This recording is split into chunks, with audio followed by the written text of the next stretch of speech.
Ground है, ये trust का ग्राउंड है, एमजीएम का। इससे सरकार का कोई ताल्लुक नहीं है, ये ट्रस्ट है, ये प्राइवेट ट्रस्ट है। ये सिर्फ बड़े आदमी का है, इसमें शरद पवार का नाम इन्वॉल्व है, कदम का इन्वॉल्व नाम है। वो आपने जो वहाँ पर अभी आपसे जो इंटरव्यू लिए वहाँ, वो यहाँ से 100 मीटर, और ये यहाँ से टन लेके 100 मीटर तो यहाँ से नहीं ये टन मारा। ये मजाक देखिए आप, ये पूरा तोड़ते, ये पूरे घरों को तोड़ते हुए इसने नया प्लान अभी 6 महीने पहले ही किया।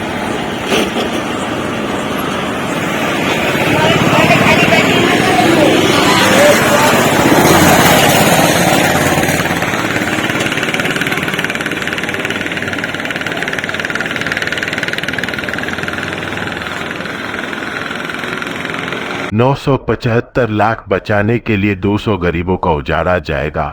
आशियाना मिटमिटा में छत्रपति संभाजीनगर के वर्तमान प्रशासक जी श्रीकांत इन दिनों विवादों की सुर्खियों में है। वैसे तो प्रशासक जी श्रीकांत पर अमीरों की संपत्ति बचाने का आरोप नया नहीं है और ना ही यह पहली बार लगा है। अब अमीरों की संपत्ति बचाने का आरोप मिमिता की जनता ने भी लगाया है। छत्रपति संभाजीनगर में महात्मा गांधी मिशन ग्राउंड बचाने के नाम पर जुल्म की इंतहा। क्या गरीबों का वजूद इतना सस्ता हो गया है?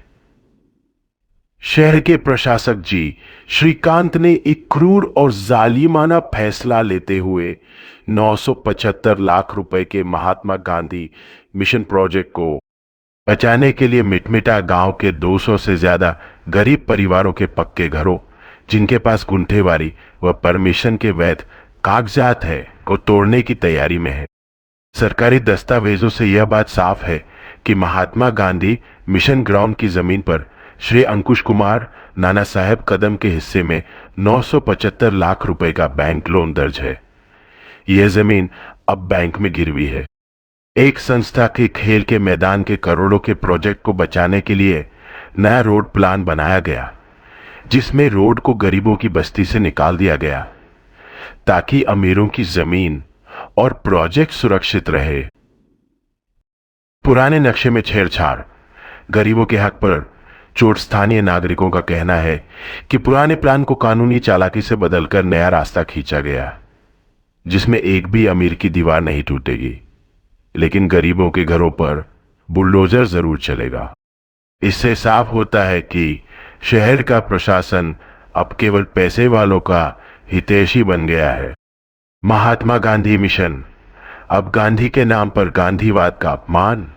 यह कितनी विडंबना की बात है कि जिस संस्था का नाम राष्ट्रपिता महात्मा गांधी के नाम पर है, वही संस्था आज गरीबों के सिर से छत छीनने का कारण बन रही है। बापू ने हिंसा का विरोध किया था, लेकिन इस मिशन के पीछे जो राजनीतिक और आर्थिक ताकतें हैं, वे बुलडोजर और भय के जरिए लोगों को उजाड़ने में लगी है। नेता सब चुप, सिर्फ अपनी संपत्ति बचाने में व्यस्त। हर समाज के नेता सिर्फ अपने हिस्से की जमीन बचाने में लगे हैं। जनता की आवाज उठाने वाला कोई नहीं। सब कुछ शांत है, लेकिन गरीबों का दर्द और गुस्सा अंदर ही अंदर उबल रहा है। मुख्यमंत्री जी और पालक मंत्री से सवाल, क्या 975 लाख का प्रोजेक्ट गरीबों की कीमत पर ही बचेगा? क्या विकास सिर्फ अमीरों की संपत्ति का बचाव है? क्या संविधान में गरीबों का कोई हक नहीं?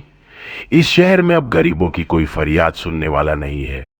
यहां तक कि हुकूमत भी खामोश है। पहले विकास के नाम पर वोट लिए गए और अब उसी विकास के नाम पर गरीबों को बेघर किया जा रहा है। लोग डरे हुए हैं, गम और गुस्से को दिल में दबाकर बैठे हैं। किसी ने बहुत खूबसूरत बात कही है, दिल से जो बात निकलती है असर रखती है, पर नहीं ताकत परवाज मगर रखती है। शायद अब गरीबों की ये दिल की बात ऊपर वाला ही सुनेगा। हमारा ये सवाल एक गुहार है इंसाफ की उम्मीद में। आप देख रहे हैं एमसीएन समाचार। आज पूरे शहर के अंदर एक डर का माहौल है, एक घबराहट का माहौल है। जो डर और जो घबराहट जो लोगों के अंदर जो पैदा कर दिए है, वो है जी श्रीकांत, जो महानगर पालिका कमिश्नर प्रशासक है, जो अपनी मनमानी के साथ जो गरीबों के ऊपर जुल्म किया जा रहा है, गरीब पर घर तोड़े जा रहे। लेकिन एक तरफ बोलते हैं कि अब भाई गुंठेवारी कीजिए, 7/12 बताइए, पीआर कार्ड बताइए, जबकि सब कुछ रहने के बावजूद भी उनके घरों को नहीं छोड़ा जा रहा है, उनके घर तोड़े जा रहे हैं। इसी के साथ अभी हम मौजूद है यहाँ पर पड़े गाँव के अंदर। पड़े गाँव के कुछ मसले ऐसे हैं जो कि जब सीधा सीधा रास्ता था उसको छोड़कर दूसरा रास्ता किया उन्होंने। यहाँ के पब्लिक से जानते हैं एक्चुअल में हकीकत क्या है। जी साहब बोलिए, आपका क्या मसला है और क्या नाम है आपका? मेरा नाम वाजिद खान, मैं यहाँ मुकामी रिहाइश, ये घर है मेरा, और मैं यहाँ तकरीबन 10 साल से यहाँ रहने के लिए। अब ये सर, ये जो आपने जो देखे, ये रोड 1991 से सेंक्शन रोड है, डीपी रोड है, और ये पूरा रोड सीधा 7 किलोमीटर का रोड है जो जू के ऊपर जा रहा है यहाँ से, और ये आगे पूरी स्कूलें वगैरह है, कॉलेजेस है, ये सब आगे यहाँ से। अब ये अचानक में बंदे ने जुड़ा हुआ है, ये बड़े लोग हैं, इनके आपस में ये रोड को यहाँ लाकर ऐसे सीधा उसको टर्न मार के सी बना दिया रोड को 100 फीट। अब इसकी वजह से ये मुकामी जो घर है यहाँ के, हम पूरे के पूरे इफेक्टेड हो गए। जो लीगल तकरीबन जिन्होंने गुंठेवारी करे हुए एक सुकून से यहाँ ज़िंदगी गुजरे, वो पुराने ताबूत के अंदर नई लाश दिया उठा के लाके, पुराने डीपी प्लान के अंदर इसको शामिल कर दिया है जय श्रीकांत ने। और वहाँ पर जो लोगों के सामने जो समझो इंटरव्यू दे रहे कि भाई मैं पुराने डीपी पे अमल कर रहा, लेकिन वो आदमी ने जो होशियारी से और जो चालाकी से ये पुराने डीपी के अंदर इसको जो अमेंडमेंट कर दिया है यहाँ, इसको छोड़कर जिसने रजिस्ट्री करके दी, जिसके 7/12 में जिसका कारपोरेशन का नाम है, जिसके खुद की मेजरमेंट के अंदर जो 2020 में एमजीएम ने खुद ने जो मेजरमेंट करा उसके अंदर उसने वो रोड दर्शाया, उसको नज़रअंदाज करके इन्होंने एक मजाक बनाया इसका कि रोड का अलाइनमेंट तोड़े और 4 सिग्नल देना पड़ेंगे साहब। इसने जो जय श्रीकांत साहब ने ये जो बदनुमा दाग लगाया खुद के ऊपर, 4 सिग्नल देना पड़ेंगे अगर ये रोड को अगर इम्प्लीमेंट किया गया, जिसका टेंडर भी हो गया, 4 सिग्नल देना पड़ेंगे 100 मीटर के ऊपर, यानी इतना बड़ा मजाक। अभी जो आप जो इल्ज़ाम लगा रहे हैं, मैं इसको प्रूफ कर सकता साहब। तो इसके वास्ते अगर आप क्या आपकी मांग रहेंगी, क्योंकि जो हिसाब से आप देख रहे हैं, जो हिसाब से आप बातें कर रहे हैं कि जो रास्ता जो सीधा था, उसके बारे में आपने जी श्रीकांत साहब को मिले क्या? जी हाँ, हम खुद पर्सनली जाके 4 बार मिल चुके हैं। उन्होंने इसके ऊपर कोई एक्शन नहीं लिया, क्योंकि वो खुद यहाँ पर मॉर्निंग में खेलने के लिए आते हैं एवरीडे, और बहुत सारे सिटी के चीफ ऑफिसर्स आते हैं। और हम लोग इसको बताने के बाद में भी अगर ये नहीं करते तो हम लोग सारे महल्ले के लोग मिल करके कारपोरेशन के सामने मोर्चा डाल के बैठ जाएंगे, हम धरना आंदोलन करेंगे हम लोग। अभी हमने देखे कि मार्केट के अंदर जो शहर के अंदर जो चल रहा है, लोग धरने आंदोलन कर रहे हैं और काफ़ी लोग निवेदन दे रहे हैं, तो भी लेकिन सुना नहीं जा रहा है उनकी।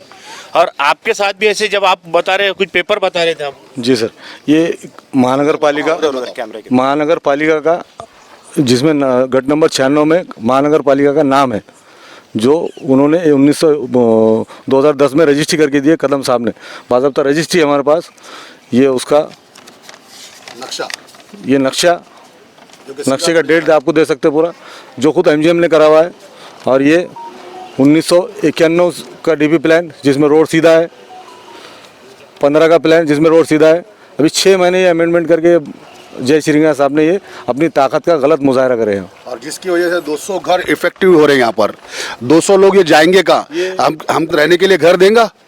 ये सर, ये सीधा गैर जिम्मेदारी और क्रिमिनल एक्ट का बंदे ने यहाँ पर ये जो पूरे चीज़ों को आदमी ने ये जो यहाँ पर जो अमल ये करे, ये क्रिमिनल एक्ट करा हुआ सभी, ये लोगों को हैरेसमेंट करना और ये रोड का अलाइनमेंट तोड़ना कितना बड़ा मजाक है सर। यानी रोड 100 फीट को घुमा दे रहे, सी टाइप कर दी उसको। अभी आप जो बोल रहे 100 फीट को घुमा दिए, 100 फीट को 6 महीने पहले सर, 6 महीने पहले। तो जब आपको जब पता चला 6 महीने पहले ये रोड को पूरा टर्न कर दिया करके, तो आप तब जाके जी श्रीकांत साहब को नहीं मिले क्या? मिले सब हम उसी रिसेंट, हम उसके 10 दिन के बाद ही हम जाके मिले उनसे। तो हमको आदमी ने सीधा एक रूखा सूखा जवाब दिया, क्योंकि सब प्लानिंग से चढ़ रहा है साहब, ये पूरा टोटल प्लानिंग से चढ़ रहा है। हमको सीधे जवाब दिया बंदे ने कि ये हमारे प्राउड का मसला है, प्राइड का, यानी सिटी का प्राइड बोल के हमारे को उन्हें। हमने यहाँ पे जब घर बनाए, परमिशन वाले घर है सर, गुंठेवारी करे हुए परमिशन वाले घर। गुंठेवारी यहाँ पर कितने लोगों ने गुंठेवारी? मैक्सिमम लोगों ने यहाँ पे गुंठेवारी कराए हुए हैं। तो आपको लगता है कि जो गुंठेवारी करे उनको भी तो घर नहीं टूटेंगे या वगैरह उसको धक्का नहीं लगेगा? सर, ये आप जय श्रीकांत साहब से ये सवाल कीजिए, जिन्होंने एक इंटरव्यू में कहा कि मैं उनको हाथ भी नहीं लगाऊंगा गुंठेवारी सब। अब वो बंदा वो झूठ बोल रहा है या ये झूठा अमल कर रहा है, दोनों में से एक बात साबित होना है कि वो बंदे का पर्सनल इंटरव्यू है कि मैं गुंठेवारी वाले जो जिसने परमिशन लिया उसको मैं हाथ नहीं लगाऊंगा। अब वो आदमी झूठा साबित होगा या सच्चा साबित होगा, यहाँ उसको करके बताना है। ठीक है, अगर यहाँ पर उन्होंने अपनी जो जिद है, जो ताकत है, उसके ऊपर अड़े रहे तो आप लोग क्या करेंगे इसके ऊपर? सर हम इसके लिए जहाँ तक हो सकते हैं वहाँ तक लड़ाई लड़ेंगे, जहाँ तक हो सकते हैं वहाँ तक लड़ाई लड़ेंगे हम। ये हमारा घरों का मसला है और जुल्म है सीधे सीधा। पूरा मैदान खाली है सर, ये पूरा मैदान खाली है एमजीएम का, एक ईंट तोड़ना नहीं है। ज़मीन को छोड़कर इधर घरों तोड़ने की क्या ज़रूरत है? इधर अलाइनमेंट तोड़ के सीधा रोड है सर। वही भवानी नगर के लाखों लोगों को बेघर करने का मकसद क्या है?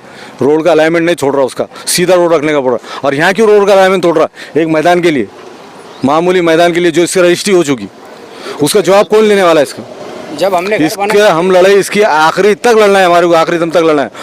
अभी हमने पड़ेगांव के लोगों से बात की, लोग काफ़ी परेशान हैं और लोगों का कहना है कि जो प्रशासक जी श्रीकांत साहब है वो अपने अहदे का गलत इस्तेमाल कर रहे हैं। अभी देखना है जी श्रीकांत साहब जो है उन्होंने क्या फैसला लेते हैं और यहाँ पर जो लोगों का जो घर टूटने वाला है इसको रोक पाते हैं और ये सीधा सीधा जो रास्ता है उसको सीधा सीधा ही रास्ता निकलना चाहिए, ऐसे यहाँ के लोगों की मांग है। बस आज के लिए इतना ही। देखते रहिए आप एमसीएन समाचार। सैयद एहते शामुल हक के साथ।